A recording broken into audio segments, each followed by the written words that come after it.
Thank you, Deputy Speaker. I've written to the Minister on the issue of assisted technologies. In that letter, I made it clear that requests are not being actioned within a reasonable time frame. Many of my constituents have been waiting for their AT requests to be approved for well over 12 months. These are essential pieces of equipment.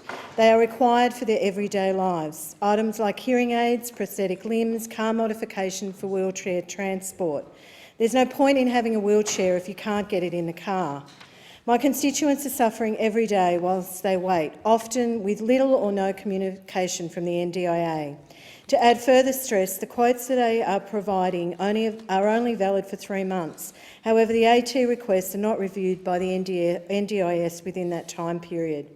This leaves my constituents having to arrange new quotes every 3 months, a time-consuming, frustrating and stressful exercise.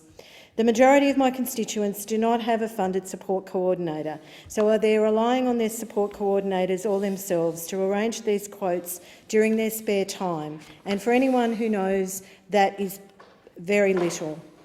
My constituents have also told me about their serious issues that the funds for their AT requirements, which have been discussed at review, were not included in their plans.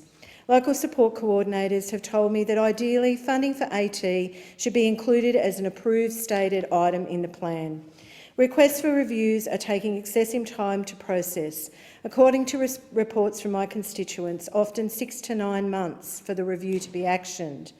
Whilst this is an extremely long time to have a request review, we need to note that at 9 months without action by the NDIS, it's considered null, and my constituents are forced to wait 3 months for the planned annual review.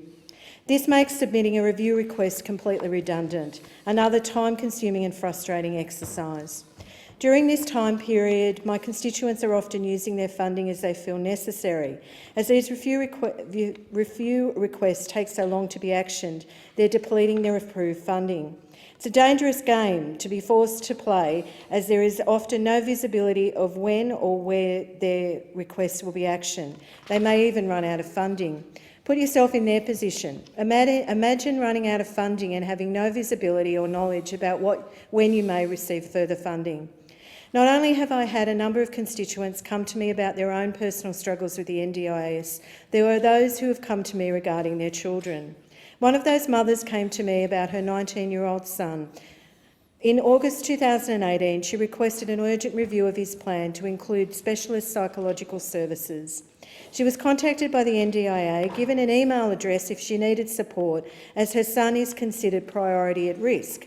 With no clarity on his care and his needed psychological support services not forthcoming, all this mother was given was an email address if her urgent help was needed.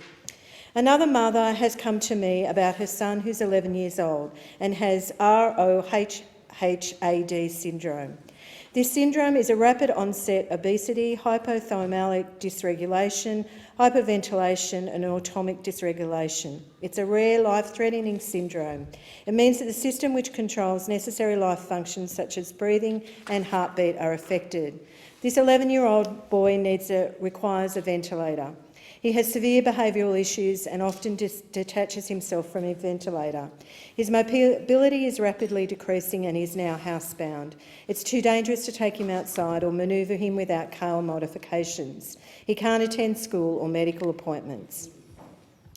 His application had been under review since June 2017 when his mother came to me in August 2018. It was 14 months and this boy still had no answer on funding from the NDIA. There's a case where a mother of a 12-year-old boy with Down syndrome. They came to me last year as their funds were running low and they didn't know where to turn.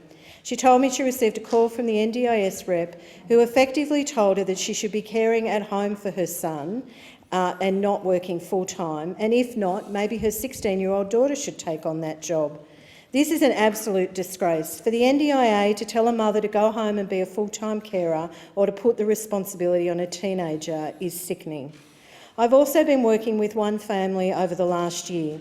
They came to me because they were having trouble getting their reviews dealt with and actioned in a timely manner. Mr and Mrs Hugh have 2 severely disabled young adult children. He and his wife are carers with support from various NDIS providers. After finally getting the reviews and plans in place, the family was satisfied they could meet the needs of their loved ones.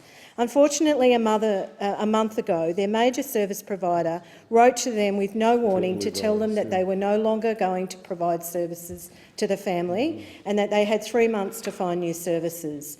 Obviously, given the specific and major needs of this family, this caused an amazing amount of stress. Mr Hugh attributes his heart attack and subsequent surgery to the stress caused. He and his family are still trying to find new support services before the service is withdrawn. Let's take a moment to consider the chronic underfunding that is causing people with disabilities not to go without much-needed AT and services, but to cause stress to their already challenging situation. The government slashed services and stripped $1.6 billion to achieve their surplus. They are so focused on the surplus word, they forget about the people who are in need, where that $1.6 billion could easily be spent. Boasting about a surplus when they're achieving because of drastic cuts, as children don't get the help they need, parents are being told to stay home and teenagers are being told to care for siblings, is just appalling. Australians with a disability are waiting in administrative limbo as a result of those same budget cuts. You can't take away funding for Australians with disabilities and forget about the long-term needs of our most disadvantaged groups in our society. It is how well our society acts with each other, is how we look after the people who need it. I am constantly seeing and hearing the impact of this in my electorate. The impact is on real people and real families and real carers, and they come to me because they are in a state of despair and have nowhere else to go. The government and the minister must fix this systematic lack of resourcing and deliver the desperately needed services that is a bipartisan agreement. The people of Werriwa and I won't stand for another 3 years of neglect. Thank you.